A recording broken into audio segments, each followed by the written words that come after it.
नमस्कार, मैं हूं अजीत सिंह और आप देख रहे हैं इंडिया न्यूज उत्तर प्रदेश उत्तराखंड पर हमारा शो महाकुंभ से महाधर्म संसद। हम ये शो इसलिए लाए हैं कि आप सनातन के बारे में जान सकें और सनातन में क्या हो रहा है उसके बारे में भी आप जान सकें, क्योंकि बहुत सारे लोग महाकुंभ नहीं आते हैं तो धर्म संसद के बारे में। धर्म संसद के कई सारे अर्थ होते हैं। हमने अपने इस शो का नाम इसीलिए महाकुंभ का महाधर्म संसद रखा क्योंकि हम गुरुओं से बात करेंगे, आचार्यों से बात करेंगे, उनसे बात करेंगे जिनसे लोग बात करना चाहते हैं, जिन्हें लोग सुनना चाहते हैं, जिन्हें लोग देखना चाहते हैं। आज हम एक ऐसे आचार्य, ऐसे गुरुवर से बात करेंगे जिनका नाम तो आप सब ने सुना होगा, जिनके पास दरबार लगता है और वो सब कुछ बता देते हैं। कई सारे लोग उस पर भी सवाल खड़े करते हैं, लेकिन हम सारे जवाब उन्हीं से लेंगे। हमारे साथ आज पूर्ण गुरु करौली शंकर महादेव जी महाराज हैं हमारे साथ, जिनका करौली दरबार लगता है, हरिद्वार में भी आश्रम है, कुंभ में भी बड़ा दरबार लगा हुआ है और पूर्ण गुरु के नाम से ये जाने जाते हैं क्योंकि इन्हें वो सब कुछ आता है जो एक गुरु को आना चाहिए। कंट्रोवर्सी सबके साथ होती है, इनके साथ भी है, लोगों के साथ भी एक दूसरे पर सवाल हमेशा होते हैं। आपका बहुत बहुत स्वागत है करौली सरकार जी हमारे इस कार्यक्रम में, धर्म संसद में इंडिया न्यूज के। सबसे पहला सवाल, जो ये गुरु की लड़ाई है, इसको आप किस तरह से देखते हैं? और चूंकि आप पूर्ण गुरु लिखते हैं और आपका एक बहुत बड़ा दरबार लगता है, देश दुनिया के लोग आते हैं कि आपकी फैन फॉलोइंग है, तो जो पूर्ण गुरु है, एक बार इसके बारे में हमें बताइए। हाँ, पूर्ण गुरु का जो अर्थ है सीधा सीधा कि जहाँ कोई शेष नहीं है, कोई कमी शेष नहीं है, कुछ है नहीं, कमी नहीं है और अनुभव किया हुआ है और अनुभव करा सके, इतनी बात है। जो हर प्रकार के भार बंधन से मुक्त है, गुरुत्व से मुक्त है, तमाम प्रकार के जो अनर्गल विचार हैं, अनर्गल इच्छा विचार आशाएं, उनसे मुक्त है। अगर वो मुक्त है तो दूसरे को उससे मुक्त कर सकता है। अगर ये प्रमाण दे सकता है तो पूर्ण गुरु है। लेकिन बहुत सारे लोग हैं वो अनुभव छोड़ के सब कुछ कराते हैं, अनुभव नहीं करा पाते। हाँ, उसी ओर बढ़ रहे हैं वो लोग धीरे धीरे। अनुभव कराने की ओर ही बढ़ने के लिए सबसे पहले अनुभव करना होता है। अगर हम अनुभव कर सकते हैं, कर पाए हैं, तभी हम दूसरे को अनुभव करा पाएंगे। यही व्यवस्था है। हम अनुभव कर नहीं पाए सत्य का, न्याय का, धर्म का, और दूसरों को अनुभव कराने की बात करें तो वो थोड़ा सा अटपटी है। बहुत सारे लोग गुरु के नाम का इस्तेमाल करते हैं और एक बड़ा और आडंबर रचते हैं। ऐसे लोग भी महाकुंभ में आते हैं। ऐसे लोगों के लिए करौली सरकार क्या कहेंगे? सबसे पहले इन सबकी तरफ जो आकर्षण होता है नई पीढ़ी का होता है, यूथ का। एकदम यूथ का। एक ही बात कहना चाहेंगे, यूथ के साथ, यूथ की भरमार ज्यादा है, इस तरफ आकर्षण बहुत ज्यादा है। एक ही बात कहना चाहेंगे, अगर वाकई में आप सत्य की खोज में हैं, न्याय क्या है, धर्म क्या है, समझना चाहते हैं, तो इनकी लच्छेदार बातों में बिल्कुल भी नहीं आना है। जितनी बातें करेंगे, आप इनसे केवल प्रमाण मांग लीजिए कि आप जो बात हमसे कह रहे हो उसका प्रमाण क्या है। जैसे हम आपसे कहते हैं कि आप दरबार में आते हैं, आप दरबार से जुड़ते हैं, तो आपके अंदर से निगेटिविटी समाप्त हो जाती है, नकारात्मकता समाप्त हो जाती है। कोई नकारात्मकता नहीं आएगी, कोई गंदगी नहीं आएगी। आप सोच के करके देख सकते हो। जैसे आप यहाँ बैठे हैं, जितने लोग बैठे हैं, किसी में कोई नकारात्मकता है ही नहीं। स्वयं चेक करके देख सकते, कहीं से निगेटिव थॉट्स नहीं आ रहे हैं। ये प्रमाण है, कोई भी देख सकता है, आप स्वयं देख सकते हैं, नकारात्मकता नहीं आ सकती। आप तृतीय मठाधिपति हैं अपने इस पूरे आश्रम के। कैसे इस पूरी अपनी परंपरा को, वैदिक रीति रिवाज को, इसके विस्तार को, सनातन को कैसे आगे ले जा रहे हैं? हाँ, अपने परम पूज्य गुरुदेव पंडित श्री राधारमण जी मिश्र, जो इसके द्वितीय मठाधिपति थे, उनके बताए गए, उनके बनाए गए दिशा निर्देशों पर दरबार को आगे ले जा रहे हैं। वो पूर्ण गुरु थे, तो हमको उन्होंने अनुभव कराया, और जो उन्होंने मुझे अनुभव कराया वो दरबार सबको अनुभव करा देता है अपने आप। स्वतः ही प्रार्थना संकल्प से व्यक्ति अनुभव कर लेता है दरबार से जुड़ते ही। तो दरबार की एक व्यवस्था बनी कि व्यक्ति आता है, जुड़ता है अपनी आस्था, विश्वास, अपनी श्रद्धा से, और वैदिक प्रक्रिया करता है दरबार की एक दिवसीय, और अगले दिन वो अपने ही प्रार्थना संकल्प से स्वस्थ होकर के शारीरिक और मानसिक जो स्वास्थ्य होता है, करीब 400 प्रकार की जो डिजीज हैं वो लिखा पढ़ी में है कि ये तो एक दिन में चली ही जाएंगी, इसमें बचने का कोई प्रश्न ही नहीं उठता है। आप कैसे इस सनातन के रास्ते पर, गुरु के रास्ते पर आगे, क्योंकि आप पहले शिवसेना में रहे जो एक हिंदूवादी पार्टी थी बाला साहब ठाकरे की, उसमें रहे। 2003 से आपका पूरा ये कारवां शुरू हुआ और अचानक महादेव की तरफ कैसे? हाँ, बचपन से ये हम ये आपसे कह पाएंगे ठीक से कि 5-6 वर्ष की उम्र से ही इधर इस तरफ लगाव था, झुकाव था।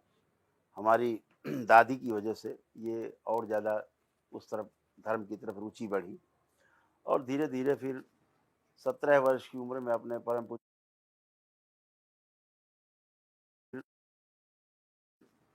17 वर्ष की उम्र में अपने परम पूज्य गुरुदेव से मिलना हो गया। तो जो जो उम्र होती है युवा की भटकने की, उस उम्र में हमें रास्ता दिखाने वाला सही मिल गया। ये हम सौभाग्यशाली मानते हैं कि हमको अपने गुरु का साथ मिल गया, उनका संरक्षण मिल गया। तो वो शुरू से ही है, हम करते कुछ भी रहे हैं, किसी प्रकार से राजनीति में रहे, शिवसेना भी चलाते रहे, सब कुछ रहे, लेकिन अंदर भावना धर्म के प्रति ही थी। धर्म को साथ लेकर के ही, धर्म के बताए रास्ते पर ही हम चलते रहे। संतोष सिंह भदौरिया कैसे करौली सरकार बन गए? हाँ, मर जाता है, बचता नहीं। जो परिवार से जुड़ा रहता है वो चीज़ें मर जाती धीरे धीरे, खत्म हो जाती हैं। ये गुरु कृपा होती है, एक नया नाम देता है, एक नए विचार देता है, नए प्रकार से आपको पथ प्रदर्शित करता है, सूक्ष्म जगत के द्वार खोलता है आपके लिए, कारण जगत आपको ले जाता है, महाकारण जगत तक ले जाता है। अगर वो महाकारण जगत तक गया है, पूर्ण गुरु है तो महाकारण जगत तक गया है, तो वो आपको ले जाता है, द्वार खोलता है। ये सब गुरु कृपा से संभव होता है। महाकुंभ दुनिया का, सनातन का, संस्कृति का, सभ्यता का, परंपरा का, हमारी सोच का, क्योंकि सनातन एक सोच है, धर्म नहीं है, सबसे बड़ा आयोजन है, क्राउड मैनेजमेंट है। महाकुंभ में सनातनियों का पूरी टोली है। क्या आपको लगता है कि यहाँ से हिंदू राष्ट्र की नींव रखी जाएगी? राष्ट्र तो हमारा हिंदू राष्ट्र है ही, इसमें कहाँ कमी है। कोई नहीं कह सकता कि ये मुस्लिम राष्ट्र है, कि ये और कोई बौद्ध राष्ट्र है या अन्य कोई राष्ट्र है, क्रिश्चियन है ही हिंदू। हिंदू राष्ट्र तो है ही, मानसिक रूप से तो इसको स्वीकारे हुए हैं सब लोग, कागज पे आना बाकी। नहीं, अखिलेश जी कहते हैं कैसे मान लेंगे? नहीं, खाली अखिलेश जी के कहने से नहीं होगा ना, उनके कहने से क्या होगा, उससे बात नहीं बनेगी। विरोध करने वाले तो विरोध करते रहेंगे, वो चाहे अखिलेश जी के रूप में करें, चाहे किसी मौलाना के रूप में करें, उनका काम विरोध करना है। नहीं, अखिलेश जी ने कल जो कैबिनेट बैठक हुई थी तो उस पर उन्होंने सवाल खड़ा कर दिया कि इस जगह पर योगी आदित्यनाथ को कैबिनेट नहीं करनी चाहिए और वो इसको पॉलिटिकल रूप दे रहे हैं महाकुंभ को। नहीं, बिल्कुल पॉलिटिकल नहीं है। 1% भी कोई यहाँ पॉलिटिकल, ना तो बैनर लगे, ना किसी के झंडे लगे हैं, ना किसी के भी नहीं लगे। और पॉलिटिकल उनको किसने रोका आने से?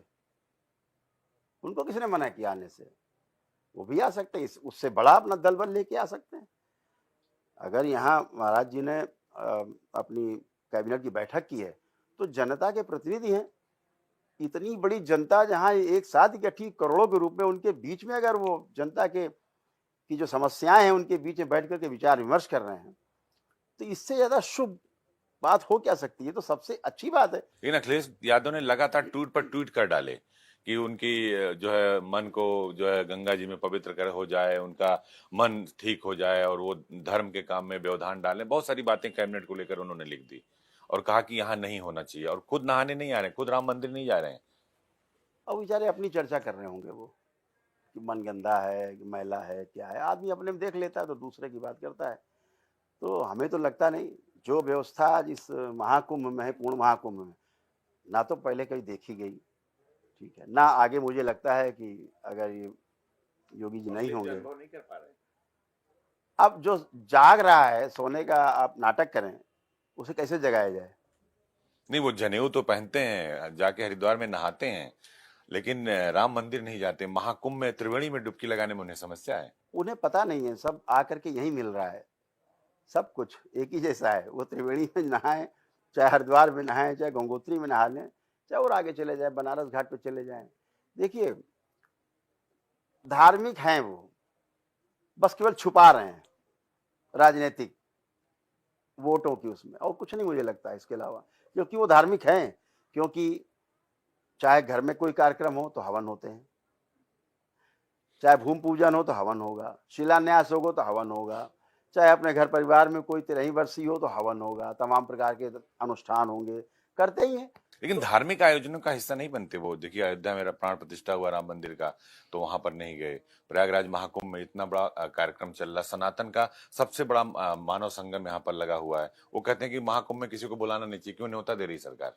नहीं, मैंने तो देखा है, एक टीवी चैनल पे न्यूज़ देखी है, जब उनके पिताश्री की जो अंत्येष्टि हुई, उसके पश्चात वो विसर्जन करने के लिए गए वो बनारस में, और उन्होंने विसर्जन किया जाके, पूरी उन्होंने व्यवस्था को अपनाया धर्म की जो है, उसे कैसे नकार सकते हैं? फिर तो ये कहा जाए कि भाई फिर आप वहाँ क्यों जा रहे तो हैं? आप ये मानते हैं कि ये अंदर सब धार्मिक है वो। ये सब राजनीति, हाँ, राजनीति का मामला है, कुछ नहीं। उनको डर है चाहते कि तो वो भी है कि हिंदू राष्ट्र बन जाए, वही तो हिंदू है। वो भी चाहते हैं हिंदू राष्ट्र बन क्यों जाए? नहीं, क्यों नहीं, हम लोग अंदर तक समझते हैं। आप तो बहुत कुछ जान लेते हैं, बहुत कुछ समझ लेते हैं। आपके ऊपर भी बहुत सारे लोग सवाल खड़ा करते हैं कि जो आप दरबार में बताते हैं वो एक प्रपंच है, तो उस प्रपंच पर कैसे पंच करेंगे? बहुत सारे लोग सवाल खड़ा करते हैं। नहीं, अब समस्या उनकी है ये, कि समझ नहीं पा रहे हैं, हमारी समस्या तो है नहीं। मैं तो हाथ में संतरा ली हूँ, भैया संतरा है, आप कह रहे हैं गेंद है, तो आप आइए, संतरे को छीलिए, खा के देखिए संतरा है कि गेंद है। अगर आप अनुभव नहीं करेंगे तो आप कैसे किसी को गलत साबित कर सकते हैं? तो सबका स्वागत है।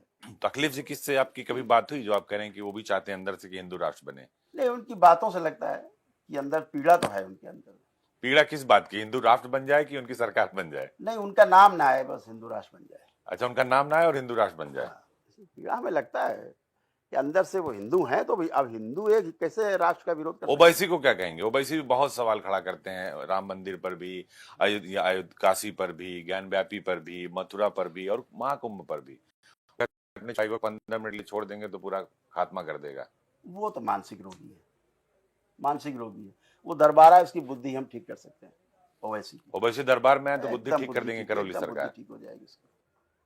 आ जाए, एक दिन के लिए आ जाए, अगले दिन बुद्धि ठीक हो जाएगी। सनातन तो नहीं कर सकता है, सनातन तो है ही। घर वापसी हो जाए। नहीं, घर देखिए, अभी तो इस सनातन के लोग अर्थ ही नहीं समझते ना। ये चाहे पहाड़ हो, चाहे पर्वत हो, नदी हो, झरने हो, समुद्र हो, हवा है, पानी है, सनातन ही तो है, सदा से था, है और सदा रहेगा। इससे बच के बाहर कहाँ जा सकते हैं? तो आप सबका सदुपयोग कर रहे हो, फिर आप कहोगे सनातनी नहीं है, ऐसा कैसे? सनातनी का अर्थ है कि जो प्राकृतिक व्यवस्था है उसमें हम जी रहे हैं, उसको हम स्वीकार रहे हैं। तो ऐसा थोड़ा ना कि दिन में सो रहे हैं और रात में जाग रहे हैं। वो व्यवस्था में तो है ही। उससे पूछिए दिन में सोते ही कि रात में सोते हैं? तो सोने के लिए रात है तो रात में सोते हैं वो। आप उनसे सोच के देखिए कि पत्नी के साथ व्यवहार, बच्चे के साथ अपने व्यवहार वैसा है कि नहीं, पिता पुत्र जैसा? ये तो संस्कार हैं। यानी करौली सरकार ये कह रहे हैं कि ओवैसी जो बोल रहे हैं, अगर वो आपके दरबार में आ जाए तो 24 घंटे में शुद्धि हो जाएगी, शुद्धि हो जाएगी उनकी, गंदे विचार खत्म हो जाएंगे, नकारात्मकता खत्म हो जाएगी, और क्या। घर वापसी जैसा हो जाएगा। अरे घर वापसी जैसे, घर से बाहर कहाँ जाएंगे? हिंदुस्तान से बाहर कहाँ जाएंगे? हिंदुस्तान में रह के हिंदुस्तान के खिलाफ की बात तो करते हैं। वही तो कह रहे हैं, ये शुद्धि हो जाएगी तो फिर नहीं बोलेंगे वो। एक सवाल, राहुल गांधी, प्रियंका गांधी कह रहे हैं कि हम फरवरी में आएंगे, महाकुंभ में स्नान करेंगे। अखिलेश यादव कह रहे हैं नहीं जाना चाहिए। तो यूपी में जो ये दो लड़कों की जोड़ी थी, लोकसभा चुनाव भी थी, आपने इसके पहले भी देखा, तो इन दो लड़कों की जोड़ी में कुछ दरार आ गई है। एक कह रहे हैं आएंगे, एक कह रहे हैं नहीं आएंगे। हाथरस भी इसके पहले वो चले गए थे। तो अखिलेश को जवाब देने के लिए राहुल बिल्कुल तैयार हैं, जनेऊ भी धारण कर लिया है, मंदिर भी जा रहे हैं, घंटी भी बजा रहे हैं। अच्छी बात है, ये तो हम तो कह रहे हैं हृदय परिवर्तन है। हम तो कहेंगे कि अखिलेश जी का भी ऐसे हृदय परिवर्तन हो जैसे राहुल जी का हो रहा है। अच्छी बात है। तो कहाँ जाएंगे बाहर? हिंदुस्तान से बाहर जाने की व्यवस्था नहीं है। हम बहुसंख्यक हैं। अखंड भारत की परिकल्पना करते हैं आप? बिल्कुल करते हैं, क्यों नहीं करते हैं? अखंड तो भारत तो है। देखिए, आज जो सरकार हमारी, जो भारत सरकार है, वो अखंड भारत की उस पर चल रही है। किसी को कोई क्षति नहीं पहुंचा रहे। हमारी सोच केवल भारत तक थोड़े ना है, भारत के बाहर भी हमारी सोच है, हमारे विचार प्रभावी हैं दूसरे देशों में। तो अखंड तो है ही। विचारों के रूप में अखंडता चाहिए, जमीन के रूप में अखंडता और अखंडता उसका कोई विशेष महत्व नहीं है। अच्छा, आप जो देखकर बताते हैं जब आपका दरबार लगता है, लोग जो उस पर सवाल खड़ा करते हैं, जो मैं कह रहा था, बात कट गई, कि लोग कहते हैं कि वो प्रपंच है। तो सिद्ध करें आके ना, हम तो तैयार बैठे। हमारा प्रपंच आके सिद्ध करो, एकदम खुले बैठे तैयार, एकदम 24 घंटे रेडी। आइए दरबार, हमको चैलेंज करिए, या कहीं दरबार लगा लीजिए, वहां चैलेंज करिए। आप लगा लीजिए दरबार, आप इकट्ठे करिए 150 लोग, 100, 200, 500 लोग। फिर देखिए प्रपंच है कि वो पंच है। हाँ पंच है, वो समझ में आ जाएगा सबको। इसका मतलब प्रपंच को पंच और पंच पे टंच। हाँ बिल्कुल एकदम, ये क्योंकि महामंच है, इसीलिए बात हम कह पा रहे हैं ठीक से कि अनुभव करना चाहिए। और ये अनुभव केवल हम ये नहीं कि आश्रम में ही कराएंगे कि अपने मठ में कराएंगे, कहीं करा लीजिए, किसी खुली मठ में चुनौती कराएंगे, है। पूरे देश में पूरी दुनिया में कहीं करा लीजिए, कहीं कर लीजिए। जो लोग सवाल खड़ा करते हैं उनको जवाब है करौली सरकार का कि वो दुनिया में कहीं भी दरबार लगा लें और चुनौती का सामना करें। मैं आप ही से कह रहा हूँ अभी तो कुछ किया नहीं गया है। बिल्कुल ठीक बात आपके है। कैमरामैन भी हैं, 10 सेकंड के लिए झपकी मार के देख लीजिए, कहीं कोई निगेटिव थॉट्स आ रहा है? नहीं आ रहा है, नहीं आ रहा है, तो किसी में नहीं आ रहा है।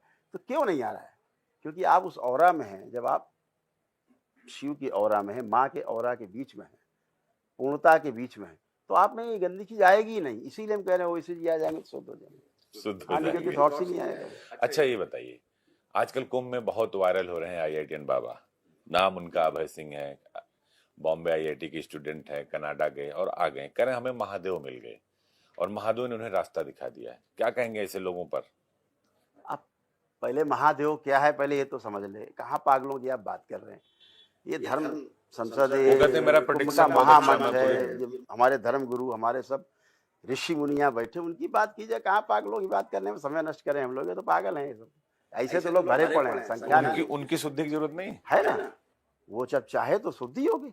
भाई देखिए, दो तरह के लोग हैं। एक चैलेंज करते हैं कि साहब करके दिखाइए, पहले से नकारे हुए हैं। एक वो कहते हैं नहीं साहब हम बीमार हैं, हमें स्वस्थ करिए। तो दो तरह के लोग खड़े होते हैं। तो ये कौन से हैं IIT बाबा? ये तो बेचारा अपने होश में ही नहीं है ना, जिसे अपने माता पिता का आप होश आत्मा की बात कर रहे थे, तो क्या अभय सिंह में दो आत्मा इसमें चल दो रही है? होती नहीं है, होती एक ही है। अरबों खरबों स्मृतियां होती हैं। स्मृतियों का ही खेल है। वो स्मृति कह लीजिए, कुछ भी कह लीजिए, जब तक पितृ मुक्ति नहीं होती तब तक इसी प्रकार से। वो तो अपने पिता को कहता है कि वो हिरण्यकश्यप हाँ है। तो इसीलिए ना, तो वो जो मैं सर्वनाश पिता की कर बात दूंगा। कर रहा है वो लड़का ही नहीं बेचारा। वो कहता है कि माता पिता सिर्फ जो है भगवान गणेश के महादेव और पार्वती थे, बाकी किसी के माता पिता में शिव और पार्वती नहीं इसीलिए देख मैंने सकते। कहा अगर ये बच्चा मॉडल बनेगा आज के नवयुवकों का, तो क्या किसी माता पिता को ये स्वीकार है कि धर्म हमें ये रास्ता दिखाए कि इस तरह के बच्चे जो पागल हो गए हैं, कुंठित हो गए हैं, फेल हो गए हैं, क्या छोड़ के आया है?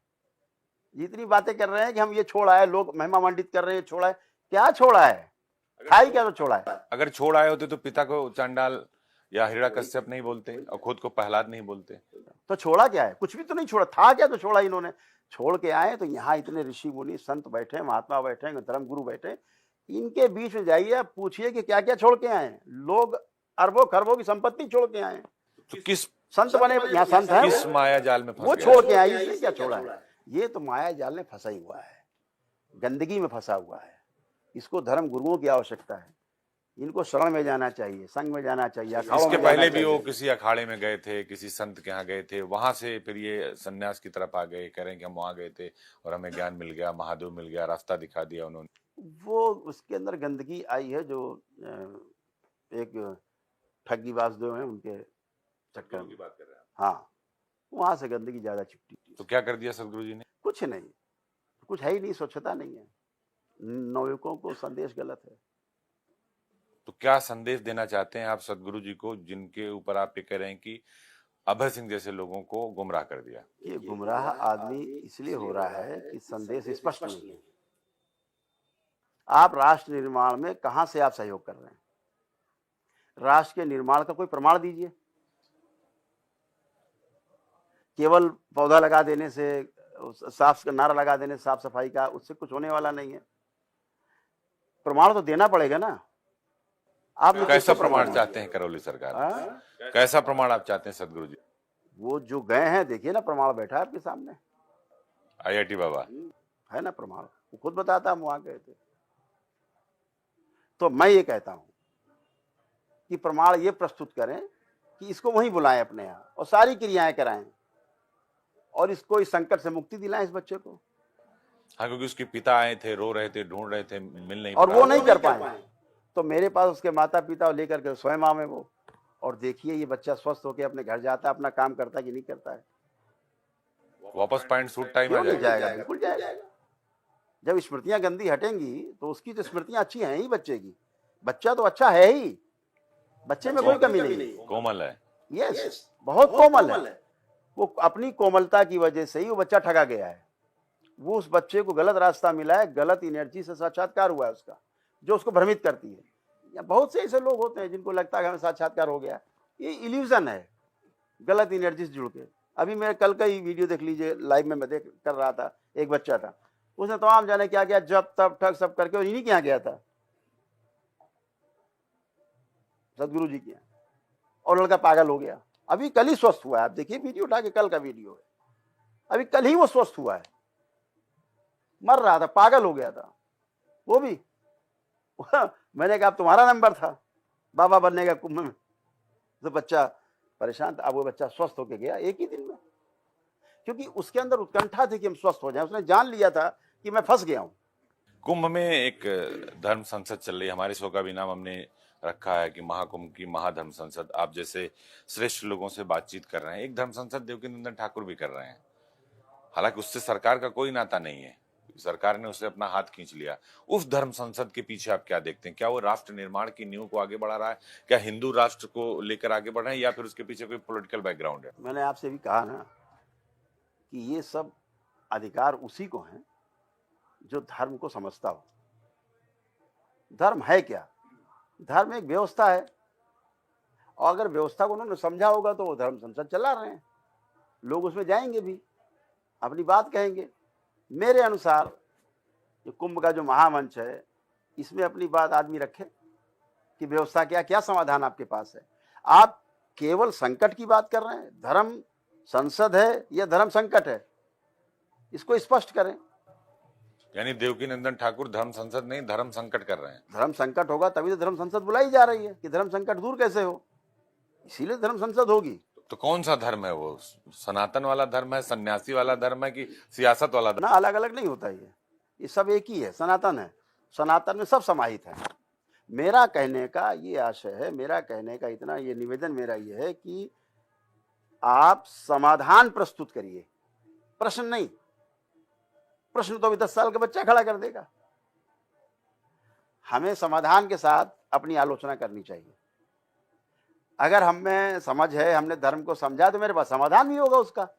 अगर हम यहाँ सेक्टर 12 से लेके सेक्टर 20 तक हम गए हैं, तो हमें उसका रास्ता पता है ना, व्यवस्था पता है हमें, तभी तो आपको हम बता पाएंगे कि आप ऐसे से करके चले जाइए, सेक्टर 20 आ जाएगा।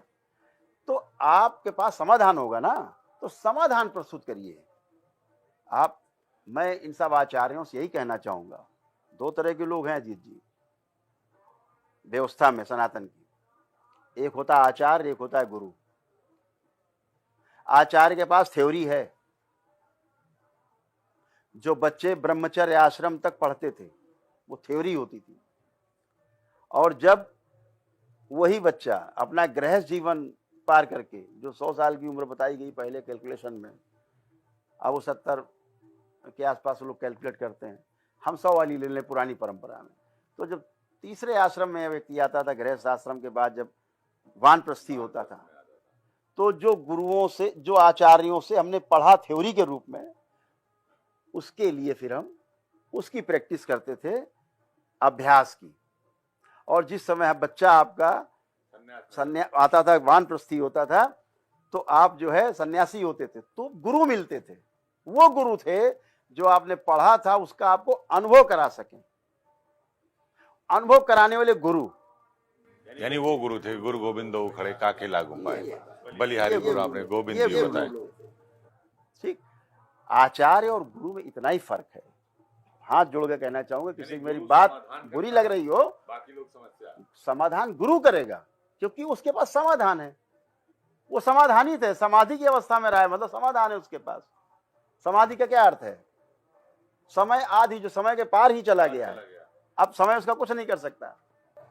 एक चीज जो ये 80-20 चल रहा है, वो चाहे आपके सनातन में देखिए, चाहे सियासत में देखिए, वो हिंदू राष्ट्र के बीच में कहीं ना कहीं गोल गोल घूम रहा है कि भाई 80 कौन है, 20 कौन है। ये बड़ा पॉलिटिकल है, ये बहुत पॉलिटिकल है। लेकिन मुझे लगता है कि संतों को अपनी बात कहनी चाहिए। हम तो कहना चाहेंगे कि भाई ठीक है, हमारा देश हिंदू राष्ट्र था, है और रहेगा, इसमें किसी को आपत्ति काहे की है? कोई आपत्ति नहीं। और देखिए जैसे कि, और हाँ, इसका निपटारा बिल्कुल संवैधानिक तरीके से ही होना चाहिए, चू नहीं हुई, भगवान श्री राम का मंदिर बन के खड़ा हो गया, एक चू नहीं है। धारा 370 35 से दुनियादारी जिसको लोग सपना भी नहीं मानते थे कि सपने में हो सकता है, वो चीजें हो गई, एक चू नहीं हुआ। लेकिन सब कुछ संविधान के दायरे में हुआ, एक कैजुअलिटी नहीं। योगी जी भी कहते हैं कि ये देश बाबर और औरंगजेब के आदर्शों से नहीं चलेगा, ये रामकृष्ण और शिव से चलेगा। बिल्कुल। लेकिन अखिलेश ये कहते हैं कि जो है ये ज्ञान व्यापी के नाम पर, मथुरा के नाम पर, मंदिर मस्जिद के नाम पर, धर्म के नाम पर बीजेपी डराती है। ठीक है ना, हर जगह दो पक्ष तो हैं, कहीं 3 पक्ष है, 5 10 पक्ष है, तो वो भी एक पक्ष है, अपनी बात कह रहे हैं, वो अपनी बात ही तो कह रहे हैं वो। लेकिन होगा तो बहुमत से ही फैसला, उसे कहाँ ले जाएंगे आप। तो मुझे लगता है कि अखिलेश जी भी हिंदू हैं और अंदर तो उनके भावना होगी ही। यही बहुमत साबित करने के लिए तो नहीं आ रहे हैं कुंभ में, वो रामलला के दर्शन करने नहीं जा रहे हैं कि हमें बहुमत कैसे मिले। सत्ता की जो लोलुपता है, जो चाहत है, इसीलिए तो वो 80-20 की खाई को बरकरार रखना चाहते हैं। सत्ता की चाहत तो सबको है जीत जी, उनको भी होगी, तो वो ठीक है। अखिलेश जी का समाधान नहीं करेंगे आप? समाधान उनके पास है, हाँ, प्रस्तुत नहीं करना चाहिए। केवल हृदय परिवर्तन हर नहीं होगा। व्यक्ति के पास समाधान है, छिपाता है समाधान, क्योंकि समस्या आदमी स्वयं पैदा करता है। समाधान तो पहले से रहता है, पानी पहले से शुद्ध है, वायु पहले से शुद्ध है, मन पहले से शुद्ध है, बच्चा 2 साल 3 साल का है, हर चीज शुद्ध और पवित्र है। पेड़ पौधे, नदी पर्वत, झरने, समुद्र, सब शुद्ध पवित्र है, सारे पक्षी पशु। आदमी केवल आदमी को छोड़ दिया जाए, बाकी सब शुद्ध और पवित्र हैं। तो आदमी की शुद्धि कैसी होगी? आदमी तो पूरे, यही तो मैंने कहा, अशुद्धि का कारण है, तो शुद्धि कैसे होगी? अपना प्रश्न स्वयं खड़ा किया है, दुख अपना स्वयं खड़ा किया है मनुष्य ने, समाधान है ही पहले से उसके पास, वापस लौट जाए। इच्छाएं अनंत होती नहीं। मैं आपसे कह रहा हूं, आप 25 इच्छाएं लिख के दे दीजिए हमें, आप 10 इच्छाएं नहीं लिख पाएंगे अपनी, कोई नहीं लिख पाएगा। बोला जाता है इच्छाएं अनंत नहीं है, स्मृतियां अनंत हैं। आदि परेशान है अपनी पितरों से, पितृ मुक्ति नहीं हुई तो स्मृतियां हैं, वो इतना परेशान कर देंगे आदि पागल हो जाएगा। ये सब जो पागल घूम रहे हैं बने, इसी वजह से पागल बने घूम रहे हैं, पितरों से परेशान है। भगवान श्री कृष्ण ने कहा है, इस बात को स्वयं कहा है कि भूत की पूजा करो तो भूत बनोगे, पितृ की पूजा करोगे तो पितरों के साथ रहोगे, वैसे ही बनोगे, देवी देवताओं की संगत करोगे तो वैसे बनोगे, मेरी शरण में आओगे, ध्यान साधना करके आओगे तो 84 लाख योनियों के जन्म मरण के बंधन से मुक्त हो जाओगे। इतनी बात तो की, साफ साफ तो लिखा गीता में अध्याय 9 श्लोक 25 में, पढ़ लीजिए। बहुत लोग बोलते हैं कि हमारे रोम रोम में राम है, ये देश राम और रहीम का है, ये देश मीरा और रसखान का है, लेकिन वो सवाल खड़ा करते हैं आपके इस महाकुंभ को लेकर कि ऐसा नहीं होना चाहिए। जबकि 40 करोड़ लोग आ रहे हैं 144 साल बाद मुहूर्त आ रहा मौनी अमावस्या को, फिर भी वो महाकुंभ पर सवाल खड़ा करते हैं और उनका ये कहना है कि ये नहीं होना चाहिए, सरकार इसको प्रोपोगंडा कर रही, सरकार इसमें अपना नाम कर रही है, उसको विदेशों से लोगों को नहीं बुलाना चाहिए, यहां से लोगों को नहीं बुलाना चाहिए, नदी को चीर दे रहे हैं, ये कर दे रहे हैं, बहुत सारे सवाल खड़े हो रहे हैं। तो करौली सरकार का इस पे क्या मत है कि क्या महाकुंभ होना गलत है? क्या सनातनी परंपरा का जो ये परंपरा चली आ रही है हमारी संस्कृति और सभ्यता की, क्या ये नहीं होना चाहिए जो लोग सवाल खड़ा कर रहे हैं? से लोगों से पूछा जाना चाहिए कि आपने माता पिता को माता पिता मानने से छोड़ देना चाहिए, धरती को धरती मानने छोड़ दे, इस सृष्टि को सृष्टि मानने छोड़ दे, अपने को मानना छोड़ दे, क्या क्या छोड़ेंगे, कहां तक छोड़ेंगे? देखा नहीं कि हम कौन सी हमारी माँ थी, खुद तो पैदा होते हुए देखा नहीं है तो छोड़ दे। ऐसे लोगों को मानसिक दिवालियापन है ये, इस देश की परंपरा रही है और आज से नहीं लाखों वर्षों से परंपरा रही है, युगों युगों से कुंभ की, महाकुंभ की, पूर्ण कुंभ की परंपरा रही है। आप उस परंपरा पे प्रश्न उठाते हैं तो आपने सीध ठीक से समझा नहीं है। केवल कोई किसी को चीरता फाड़ता नहीं है और सृष्टि में किसी भी वस्तु का कोई क्षय नहीं होता है, कभी भी लगता है क्षय हो रहा है। आप संतरा खा के छिलका फेंक दीजिए, अगले दिन जाइए देखिए छिलका जहाँ पड़ा हो, या तो गाय खाई गई होगी या वहां पड़े पड़े सड़ गल जाएगा, जीव जंतु खाएंगे छोटे छोटे, छोटा छोटा बांट के धरती मिला देंगे, वापस फिर धरती में पौष्टिकता आ जाएगी, कुछ नष्ट नहीं होता है। जो सवाल, लोगों के सवाल का जवाब आप देते हैं, समाधान कहेंगे उसको आपकी भाषा में, तो उसके लिए कौन सी विधि अपनाते हैं? हालांकि आपकी क्या विधि है आप बताएंगे, नहीं बताएंगे, तो वो कैसे आप करते हैं? मैं इंडिया न्यूज के दर्शक भी जानना चाहेंगे, आपके इस इंटरव्यू को जब देखेंगे या देख रहे होंगे तो कैसे उस समाधान को आप करते हैं? जो लोग प्रश्न लेकर आए, क्योंकि सबके पास प्रश्न है, समाधान किसी के पास नहीं है। और समाधान और शुद्धि ये दोनों कैसे करते हैं करौली सरकार? समाधान में शुद्धि छिपी हुई है अपने आप, या शुद्धि करके समाधान तक पहुंच जाएं, दोनों रास्ते हैं। दरबार में जिस व्यक्ति को सनातन धर्म के प्रति आस्था है, विश्वास है, श्रद्धा है, वही व्यक्ति आता है। लोग कहते हैं कि आप पहले ही उसका जवाब लिखे रहते हैं जो लोग सवाल लेके आते हैं।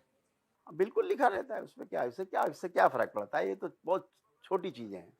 ये तो बच्चे सब बैठे हमारे दरबार में, आप सैकड़ों बच्चे सब आप लिख देंगे अभी 2 मिनट में। ये तो बहुत छोटी बात है। डायग्नोसिस मशीनें पूरे देश में बहुत लगी हैं, चिकित्सा कितने लोग कर पा रहे हैं? आपने भी कुछ चिकित्सा जो है केरल से सीखी थी, जो उसके बारे में कुछ बताइए। जो आयुर्वेदिक पद्धति है। आयुर्वेदिक पद्धति तो एकदम इस भारतवर्ष की संपदा है। आयुर्वेद का एक भाग उपवेद है वेदों का एक उपवेद है।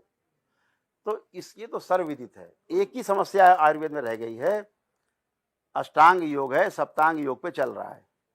जो गृह चिकित्सा नाम का भाग है वो बच्चों को पढ़ाया लिखाया नहीं जा रहा, कोर्स से बाहर है। कई सारे इलाज आप दूर कर देते हैं, एंजाइटी हो, बैक पेन हो, सर्वाइकल हो, कैसे करते हैं? अभी हम किसी से सुन रहे थे, को आए थे, उनकी उंगली नहीं सीधी हो रही तो आपने बंद किया और सीधी कर दिया। नहीं, वो तो आपके संकल्प से होता है। आपके अंदर संकल्प है कि मेरा ऐसा ही हो जाए, ये तो संकल्प है ना। बिल्कुल। तो आप केवल प्रेयर करते हैं सही ऊर्जा से जुड़ के, प्रेयर स्वीकार हो जाती है, आपका संकल्प पूरा हो जाता है, आप स्वस्थ हो जाते हैं। यही तो विधि है कि आप आते हैं दरबार, वैदिक प्रक्रिया ब्राह्मण देवता कराते हैं, आपको स्वयं करते हैं आप, और उसके पश्चात अपनी और स्वयं प्रार्थना और संकल्प से पूरा का पूरा परिवार एक साथ खड़े को स्वस्थ होता है। आपने अपने दोनों बेटों का नाम लौ कुश रखा है, भगवान राम के बेटों के नाम पर, और एक बहुत बड़ा आश्रम बनाया, बिल्कुल शहर जैसा। तो क्या सोचकर नाम लौ कुश रखा था और फिर उसी नाम पर आपने आश्रम बनाया? वो हमारे गुरुदेव ने नाम दिए थे ये, कि तुम्हारे 2 पुत्र होंगे, एक का नाम लौ रखना, एक का कुश। पहले ही बता दिया था, इसलिए आप भी सबको बता दे रहे हैं। गुरु से सीखा ज्ञान है जो आप लोगों को दे। बगैर गुरु के हो नहीं सकता कुछ। गुरु बगैर पूर्ण गुरु के वो आप में रूपांतरित ही नहीं होगा गुरु। बहुत सारे लोग आचार्य महामंडलेश्वर क्या क्या अपनी टाइटल दे रहे हैं, लेकिन वो गुरु नहीं हो पा रहे हैं, वो पूर्ण गुरु नहीं हो पा रहे हैं। उसके पीछे की वजह क्या है? बहुत सारे संत ऐसे भी हैं जब वो गद्दी पर बैठे हैं तो उन्हें लात मार दिया जाता है, पीछे चले जाते हैं, उन्होंने अपने गुरु के साथ अन्याय किया है। हाँ ठीक है, वो उसी भाव से आए होंगे। हम लोग तो अपने गुरुदेव के बगैर जो है एक श्वास नहीं ले सकते, अपनी माँ के बगैर एक श्वास नहीं ले सकते। हम लोग तो यही कहना चाहेंगे कि जो बाप है वो तो बाप ही रहेगा गुरु तो गुरु रहेगा। कुछ लोग बाप को हिरण्यकश्यप बोलते हैं। हाँ तो ठीक है, वो खुद ही हिरण्यकश्यप है। वो देखिए, ये दैत्य स्मृतियां हैं, 2 तरह की स्मृतियां इस सृष्टि में हैं। बड़ी बात कह रहे हैं आप, दैत्य स्मृतियां हैं, खुद हिरण्यकश्यप है। देव स्मृतियां और दैत्य स्मृतियां ये सदा से थी, हैं और सदा रहेंगी। जिनमें जिस स्मृति का प्रभाव सबसे ज्यादा है वो है व्यक्ति आपको वैसा ही दिखाई देगा। अगर आपसे हम एक सिंपल बात करें एज ए मैन, तो क्या आप अपने बच्चे को यही संस्कार देना चाहेंगे जो ये लेकर के कुंभ में बैठा प्रचारित हो रहा है, ऊंचा IIT बाबा IIT ऐसा बनाना चाहेंगे? बिल्कुल नहीं, क्योंकि हमारे माँ बाप तो, हमने उनसे सवाल भी पूछा था कि हम तो अपने माता पिता में भगवान शिव और माँ पार्वती को, अगर उसमें नहीं दिख रहे हैं आप, जवाब में उन्होंने कहा था कि वो मैं प्रहलाद हूँ, वो हिरण्यकश्यप है, मेरी माँ को चांडाल बोलता, मैं सर्वनाश कर दूंगा, मुझे महादेव मिल गए। ये पागलपन की चरम अवस्था है कि आदमी, ऐसी अवस्था है कि अब वो अपने पागलपन को बच्चा समझ भी नहीं पा रहा है कि पागल है वो। एक वो भी अवस्था है ना कि बीमार आदमी ये नहीं समझ पा रहा है कि मैं बीमार हूं, अनुभूति बंद है, इल्यूजन खुला हुआ है, गंदगी चिपटी हुई है बाहर से स्मृतियों की। अब गंदी स्मृति गंदा ही गंदा सोच विचार मेधस के द्वारा अंदर देंगी आपके मस्तिष्क में, और मस्तिष्क के पूरे शरीर फैल जाएगा। बहुत सारी जो है दीक्षा लेने आई थी, हरसारिचार्या एक नाम है जिसको लेकर बहुत कंट्रोवर्सी हुई, वो जो है अखाड़े में थी, फिर वहां से उनका स्थान बदला गया। उनको लेकर भी ऐसे लोगों को क्या कहेंगे? क्योंकि ये तो सनातन है, गुरु शिष्य का विवाद है और कुछ लोग उसको देख रहे हैं दूसरे नजरिए से।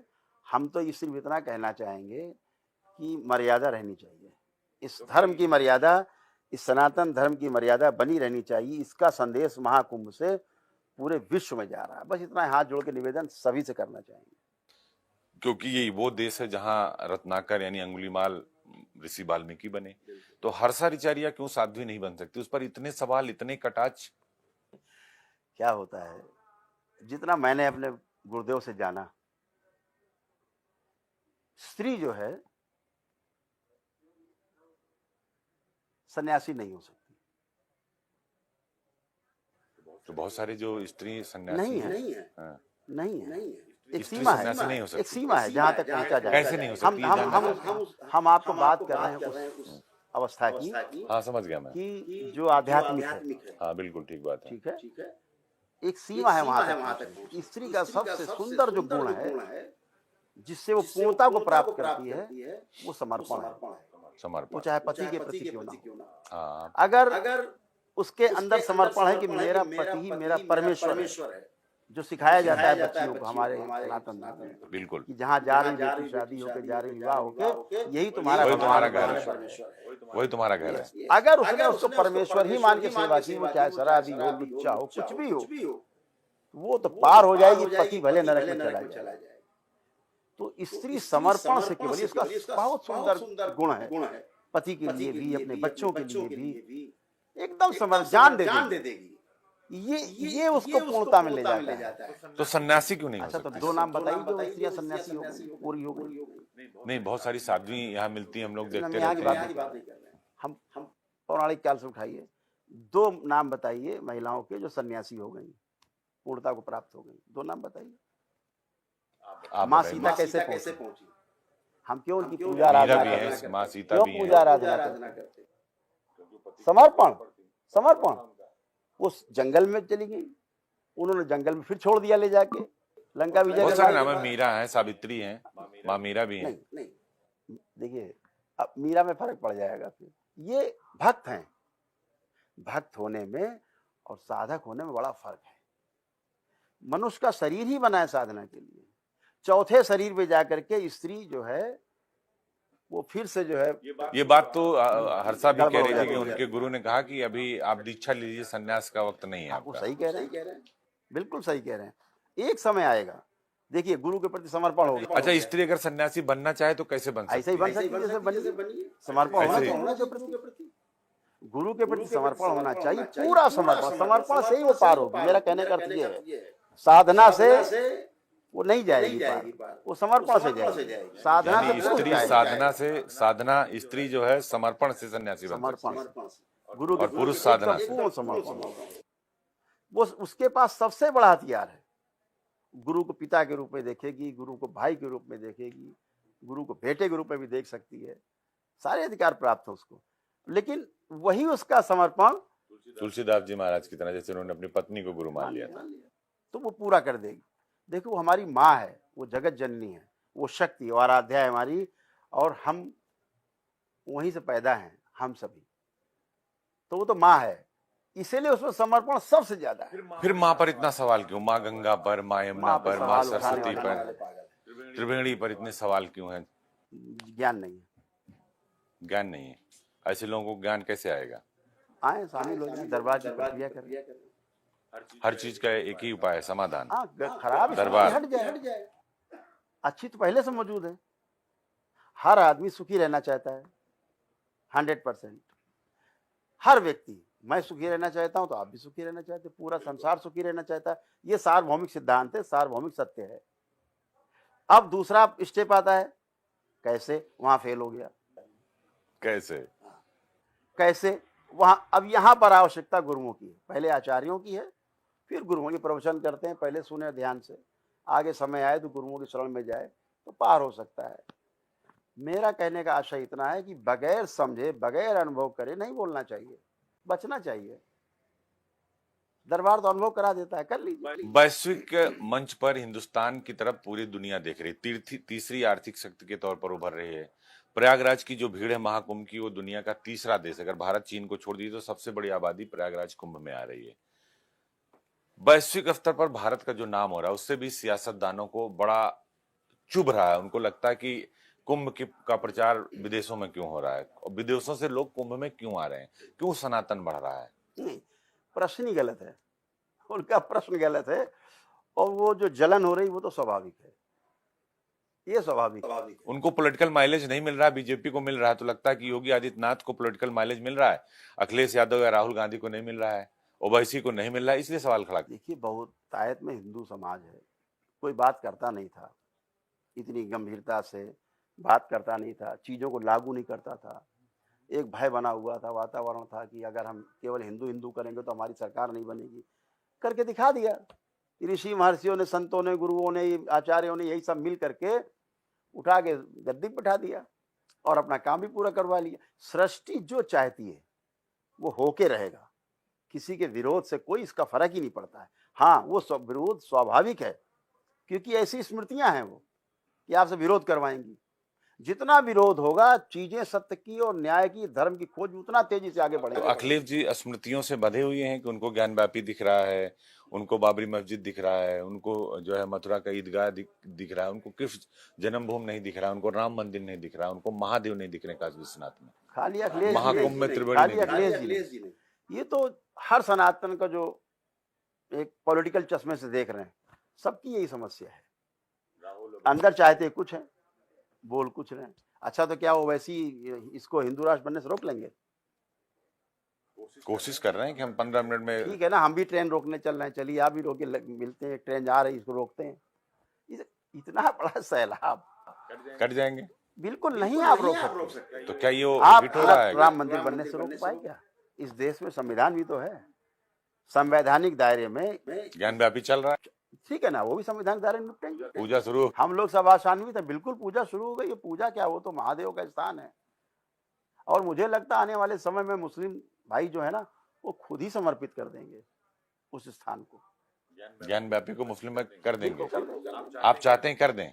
हाँ भाई, तो हम एज ए हिंदू तो हम तो चाहेंगे कर दें, बिल्कुल कर दें। लेकिन मुझे ऐसा लगता है कि मुस्लिम समाज में भी तमाम ऐसे, जैसे राम मंदिर के समय में भी मुस्लिम समाज से नहीं, महाकुंभ में भी लोग आ रहे हैं, लेकिन वो भी और पार्टियों को अच्छा नहीं लग रहा, कह रहे हैं क्यों जाना है। हाँ, तो चुभन तो होगी भाई, देखो पॉलिटिकल मामला है, वो पॉलिटिक्स कर रहे हैं, हम लोग तो धर्म की शरण में हैं। कुछ ऐसा बताइए मुझे, जो आप दरबार लगाते हैं, करौली सरकार को लोग जानते हैं, देश दुनिया से लोग आते हैं आपको अपनी समस्या का समाधान ढूंढने, शुद्धि और समाधान जो बात आप कर रहे हैं, कुछ ऐसा बताइए जो हम अपने इंडिया न्यूज दर्शकों को बता सकें। देखिए, लोग जो कहते हैं कि नहीं वो तो कुछ नहीं, वो जो बताते हैं पहले से उनको पता होता है, प्रपंच करते हैं, जो हम साबित कर दें, कुछ अगर आप बताइए। ठीक है ना, इसी महाकुंभ में आप भी हम भी हैं, एक ये रख लीजिए, जो कॉमन मैन आए हैं उनको 2 4 500 लोग इकट्ठे कर लीजिए, एक जगह रख लीजिए, आप किसी गंगा तट पे रख लीजिए, आप हमको बुला लीजिए,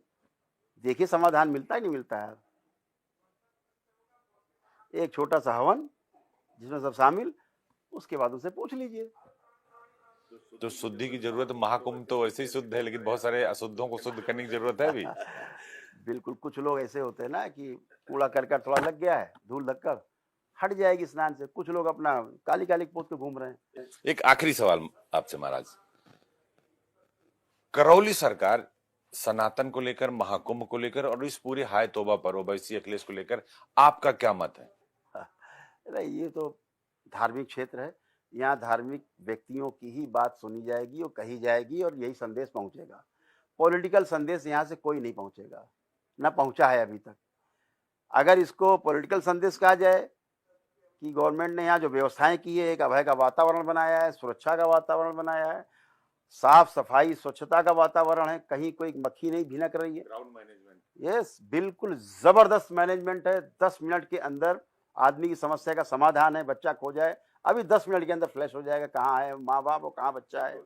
तो सब चीजें जो इतनी व्यवस्थित हैं, चौड़ी चौड़ी रोड है, सब पानी की व्यवस्था, सब चीज की व्यवस्था है, मतलब आप उंगली नहीं उठा सकते। नहीं, अब तक इस देश का जो कुछ मीडिया होता है आपकी तरह खड़े हो जाते हैं लोग कि भैया ये गड़बड़ है।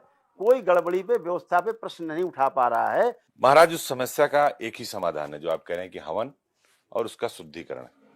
मेरा भी अपना मानना है कि सनातन की इतनी बड़ी परंपरा को, इतनी बड़ी सोच को, इतने बड़े समागम को राजनीति से नहीं जोड़ना चाहिए। और जब वैश्विक मंच पे हिंदुस्तान के मान सम्मान और स्वाभिमान की बात हो तो राजनीतिक दलों को एक मंच पर होना चाहिए और संतों को भी एक मंच पर होना चाहिए, क्योंकि कुंभ में संत भी अलग अलग लाइन, अलग अलग अपनी ताकत दिखाने में जुटे हुए हैं। इसीलिए तो हम ये बात नहीं कह पा रहे हैं आपसे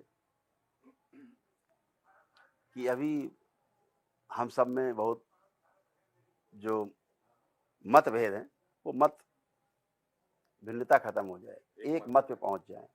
मनभेद तो है नहीं, क्योंकि सबका लक्ष्य एक ही है। संतों में भी मतभेद है। नहीं, सभी में होना चाहिए। ये स्वस्थ परंपरा हमारे देश की है। धर्म संसदें क्यों चल रही हैं? ये हम यहाँ क्यों बैठे हैं? हमारा अपना मत है, हम प्रस्तुत कर रहे हैं आपके सामने। तो मतभेद तो ठीक है, ये आपको लक्ष्य तक ले जाएगा, समाधान तक ले जाएगा। मनभेद ठीक नहीं है। तो अभी जब मतभेद सब समाप्त होंगे, सभी में विचार विमर्श करते हैं, सबके मत अलग अलग होते हैं। लखनऊ बैठे लोगों में भी वहां भी मत है, अलग अलग है, बात होती, चर्चा सदन में होती है, तो मतभेद ही तो है। लेकिन मनभेद नहीं, बाहर मिलकर सब एक साथ बैठ के चाय पानी नाश्ता करते हैं, एक दूसरे के जाते हैं, शादी समारोह, घर परिवार कार्यक्रम में, तो मनभेद कहाँ है? तो ऐसे यहाँ भी मनभेद नहीं है, दिखता है, क्योंकि विचार अलग अलग हम कह रहे हैं। हम कह रहे हैं उस बात को, कल घुमा फिरा के कोई कहे तो वो दिखाएगा साहब इनमें मनभेद है। मनभेद बिल्कुल नहीं है। संतों के प्रति पूरी निष्ठा है, ये पूरे धर्म के प्रति पूरी निष्ठा है, सबके अंदर है, मेरे अंदर भी है। सबका सम्मान है, गुरुओं का सम्मान है, सारी परंपराओं का सम्मान है। और ये यही परंपराएं तो आदमी को आगे ले जा रही हैं। अगर ये परंपराएं नहीं होती तो आदमी आज जानवर बन के घूम रहा होता, लूट मार कर रहा होता। तो इन गुरुओं का ही तो प्रभाव है, इन आचार्यों का ही तो प्रभाव है कि हम पहले, हमारे पास सूचना के रूप में कोई चीज है कि ऐसा करने से पाप होता, नहीं करता है। फिर वो पाप और पुण्य क्या है ये गुरु समझा देता है कि भाई आपके गंदे विचार वो पाप हैं, जो अच्छे विचार आपका पुण्य है। इतनी बात तो है। अगर ज्यादा आपके अंदर अच्छे अच्छे विचार आ रहे हैं, मतलब आपका पुण्य है, आप अच्छे काम कर पा रहे हो, तो आपका पुण्य ही तो है ये। जो लोग नहीं आ रहे हैं उनके पास अच्छे विचार इसीलिए नहीं आ रहे हैं। हाँ, देखिए, जो व्यक्ति जो ऐसा नहीं कि विचार उनके अच्छे हैं नहीं, अंदर दबा देते हैं। हाँ, वो अपनी उनकी राजनीति है, अपनी अपनी राजनीति के अनुसार काम कर रहे हैं। लेकिन हम व्यवस्था की बात करें तो अखिलेश जी भी अगर एक अच्छे अपने को साबित करेंगे कभी चल के बहुसंख्यक समुदाय के लिए, तो वो भी ऐसी व्यवस्था करने के लिए लालायित होंगे। जैसे एक हाईवे बना, बहन मायावती जी ने बनवाया एक हाईवे, उसके बाद इन्होंने बनाया, आई ना भावना अंदर। और उसके बाद योगी जी ने दर्जन भर बना दिए, लंबी रेखा अब खींच दी। उसके बाद महाराज जी ने पूरे प्रदेश में फैला दिया जाल। तो ये सब एक व्यवस्था है, एक दूसरे को देख करके आती ही है, अंदर हुक उठती है कि हमें करना है। बस ये है कि अवसर की बात है। अखिलेश जी को भी आगे आना चाहिए, बढ़िया है, अच्छा सोचते हैं वो भी। हम तो लगता है कि अच्छा आगे और अच्छा सोच पाएंगे। बहुत बहुत धन्यवाद। ये थे हमारे साथ करौली सरकार जी, जिन्होंने हमारे सभी सवालों का बेबाकी से जवाब दिया और कहा कि ओवैसी जैसे लोगों को शुद्ध करने के लिए हमारा दरबार सजा। एक बार आ जाएंगे तो उनकी बुद्धि को हम शुद्ध कर देंगे और हो सकता है वो सनातन की तरफ वापस आ जाएं। और सवाल ये भी कि राहुल गांधी की तरह अखिलेश यादव भी अगर हृदय परिवर्तन कर लें और महाकुंभ में आ जाएं तो उनकी नीति और नियति दोनों अच्छी हो जाएगी, तो शायद आगे उन्हें अच्छा अवसर मिले। और देखिए, महाकुंभ सनातन का महासंगम है। इसका जो विरोध करेंगे वो स्मृतियां हैं, जो असुरी स्मृतियां हैं, जो उनको घेरे हुए हैं। IIT बाबा पर भी उन्होंने बड़े सवाल खड़े किए, कहा कि जो अपने पिता को हिरण्यकश्यप कह सकता है वो अपनी आत्मा में नहीं है, वो उसकी स्मृतियों ने, उसकी राक्षसी स्मृतियों ने उसे जकड़ रखा। वो जिस गुरु के पास गया था वहां से उसे गुरु ज्ञान नहीं मिला, इसीलिए वो जगह जगह भटक रहा है। हर्षा रिचारिया जैसे मॉडल पर जो साध्वी बनने की राह पर हैं, उन पर भी उन्होंने बेबाकी से जवाब दिया और कहा कि स्त्री कभी सन्यासी नहीं बन सकती, वो दीक्षा ले सकती है। अगर उसे कुछ बनना है तो वो समर्पण भाव रखे मां सीता की तरह। तो ये हमारी पेशकश लगातार जारी रहेगी और महाकुंभ से महाधर्म संसद इंडिया न्यूज पे राह पर हैं, उन पर भी उन्होंने बेबाकी से जवाब दिया और कहा कि स्त्री कभी सन्यासी नहीं बन सकती, वो दीक्षा ले सकती है। अगर उसे कुछ बनना है तो वो समर्पण भाव रखे मां सीता की तरह। तो ये हमारी पेशकश लगातार जारी रहेगी और महाकुंभ से महाधर्म संसद इंडिया न्यूज पे हम हर दिन रोज रात 9 बजे आपको दिखाते रहेंगे। और आज हमारे साथ देखिए करौली सरकार की ये पूरी बातचीत और पेशकश। नमस्कार।